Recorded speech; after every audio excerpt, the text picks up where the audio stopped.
It started over milk, which still sounds ridiculous when I say it out loud, but yeah, that happened. A carton of milk sitting in my basket next to flour and pink frosting because I was trying to do one normal thing in my life and bake a birthday cake for my daughter, just be a dad for an afternoon, you know what I mean? I wasn't in uniform, wasn't carrying myself like anybody important, just a tired guy in a grocery store on a hot summer day thinking about whether the cake would actually rise or end up flat like the last one. And then suddenly I'm face down on a grocery store floor with a knee on my neck and strangers yelling like they're watching something they can't believe is real. I didn't wake up that morning thinking I'd become a headline. I woke up thinking about sprinkles. That's the part people miss when they argue about stories like this. They imagine some build-up, some warning signs, but there weren't any. It was normal until it wasn't. I remember the automatic doors of the store opening and that blast of cold air hitting my face, the smell of fruit and cleaner mixed together, my daughter's crooked handwriting on the shopping list, eggs, flour, vanilla, heavy cream, pink frosting. All of it felt small and safe, and I needed that because most of my life doesn't feel small or safe. It's loud and controlled and scheduled, and this was supposed to be a break from all that. I moved the way I always do in public, head down, polite, not drawing attention, nodding at an older woman struggling with a melon, grabbing what I needed. And then I turned into the baking aisle and saw him, Officer Derek Halloway, leaning against the shelves like he owned the place. Uniform pressed so sharp it looked angry, scrolling on his phone. I didn't think much of it, honestly. Cops exist. I walked past him, reached up for flour on the top shelf, and then I heard his voice behind me. Not friendly, not curious, just sharp. Hold up. I froze because that's instinct turned. Slowly kept my hand visible. Yeah, I said, calm. Because calm has saved me more times than I can count. He looked me up and down, shoes, shirt, skin, the whole scan, and said something about loitering about this being a private lot, which made no sense because I was literally holding groceries. I lifted the basket a little and said, I'm shopping. He didn't look at the basket. He looked at my face and asked if I was from around there. And if you've lived long enough, you know that question isn't really a question. Sometimes it's a test. So I answered, honestly said I lived out of state visiting family. Which family, he asked, stepping closer. Close enough, I could smell old coffee on his breath. And that's when I felt it shift, that subtle thing where you realize this isn't about rules anymore, it's about control. I told him that was personal and asked if I was being detained or if I could finish my shopping, and his jaw tightened like I'd challenged him in front of an audience. He said I had an attitude that when he asked a question, I answered it, and I told him I had answered I was shopping, and then I did the thing that probably sealed it. I turned back to the shelf because I was tired and I just wanted flour, and then there was that sound, metal on metal, his baton slamming into the shelf inches from my hand, flour dust puffing into the air like smoke. I turned back slowly and saw him tapping the baton against his palm, eyes locked on me like he'd finally found something to push against. He told me to turn around, hands where he could see them louder, now drawing attention, and I noticed the store manager peeking around the corner with fear written all over her face, which told me this wasn't new behavior for him. She asked if everything was okay, and he snapped at her to stay back, said he had a suspect acting aggressive, and I almost laughed at the word aggressive because I was holding flour like it was a weapon. I looked at her and said I was just trying to buy groceries for my daughter, and that's when he said it quietly, just for me. Don't tell me what to do, boy, and that word landed heavy like it carried a history he didn't even bother to hide. I felt the heat in my chest. The part of me that knows exactly how to end a threat, waking up calculating angles without asking permission. And I shut it down because this wasn't a battlefield, this was a grocery store in America, and I knew exactly how this story would end if I moved wrong. I swallowed it and said slow and clear, I'm placing my hands on my head, I'm complying, and I interlaced my fingers behind my skull-perfect compliance textbook, and he lunged anyway. He didn't reach for cuffs. He went for humiliation, hooking my legs, slamming me into the shelves, jars exploding red sauce, splattering across my shirt like blood, people gasping, someone yelling that I wasn't doing anything, and him screaming, "Stop resisting for the crowd, not for me." He jammed his forearm into the back of my neck, grinding my face into cold metal, and I said through clenched teeth that I wasn't resisting, told him to check the cameras, told him he'd regret this, and he hissed at me to shut up and fired the taser into my lower back. There's a sound a taser makes that you never forget.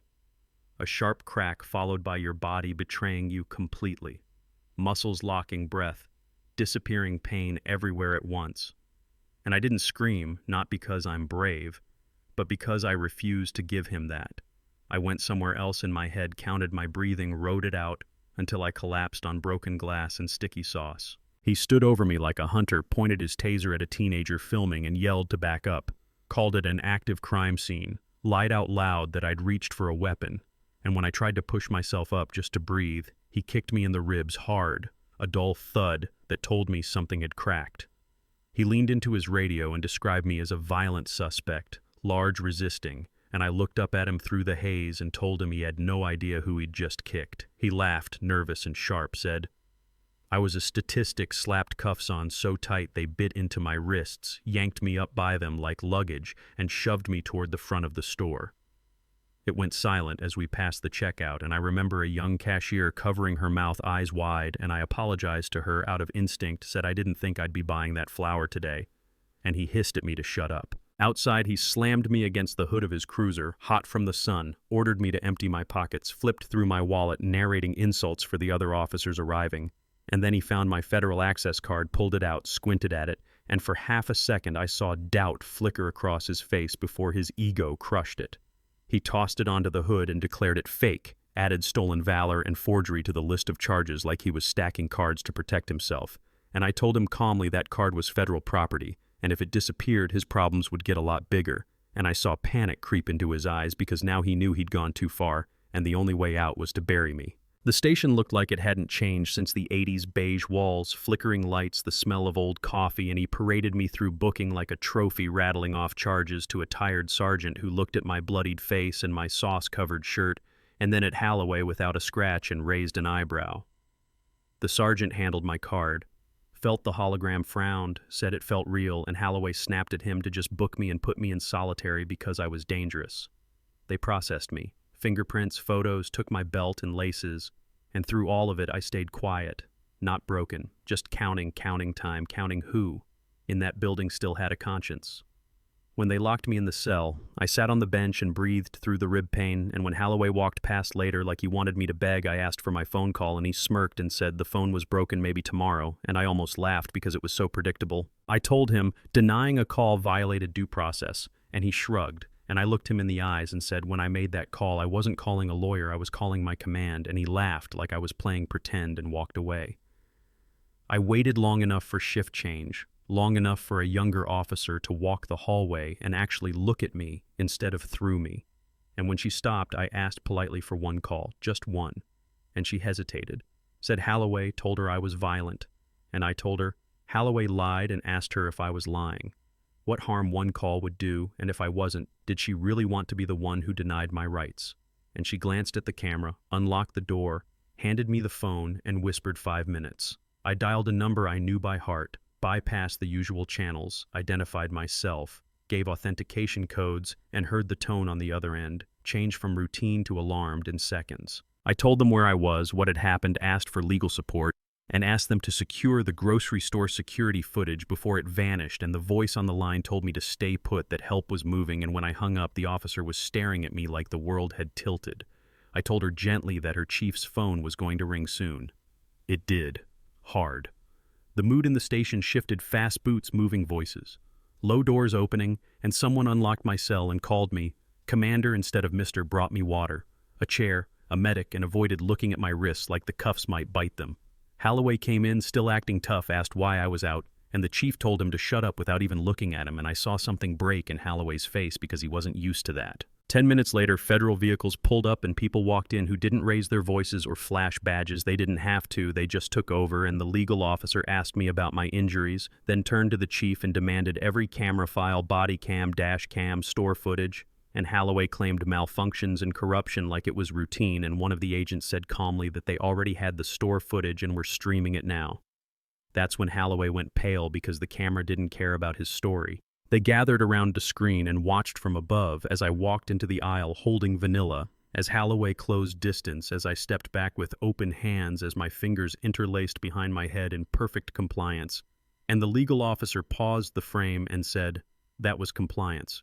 Then played it again and again, the baton swing, the takedown, the taser fired into my back while I was down, the kick to my ribs, and the room went quiet. In that way, that means there's no arguing left. Holloway said I was resisting, And the chief snapped that I was on the ground, and Holloway tried to justify it by saying I was trained and dangerous, and the legal officer said flatly that I wasn't the one who lost control. The agent stepped forward and arrested him, cuffing the same wrist that had been so quick to abuse power. And I didn't feel joy watching it, just a heavy sense of balance being restored. They asked if I wanted to settle quietly, and I thought about the version of me without a number to call, without people who answer, and I said no, because if I'd been anyone else, my life would have been ruined, and no one would have believed me. The footage leaked anyway, it always does, and suddenly everyone had an opinion. And I stood on courthouse steps later with my daughter holding my hand and said I respected the badge, but when you use it to hunt people, you aren't protecting anyone. And I told them I was just trying to bake a birthday cake. And instead, I spent the night in a hospital, and that hit harder than any argument. After that, other people came forward stories. The department claimed to be shocked by they hadn't been watching him all along. And that's where the story stops being neat, because it isn't just about one officer. It's about silence, about systems that protect the wrong people, until a camera forces the truth into daylight. Holloway was arrested, yes, but the real question is what happens next. Does the system actually change, or does it just learn to hide better? Does justice only show up when you have the right title and the right number to call? I don't have a perfect answer. I just know that camera didn't save me because I was special. It saved me because it existed and didn't blink when people lied, and without it, I might have just been another statistic in someone else's report. So I want to know what you think, and I want you to be honest. Do you think this is just a few bad apples or a system that protects them until the public forces change? And if you've ever seen something like this in a store, on the street, at work, did you speak up or stay quiet because you were scared?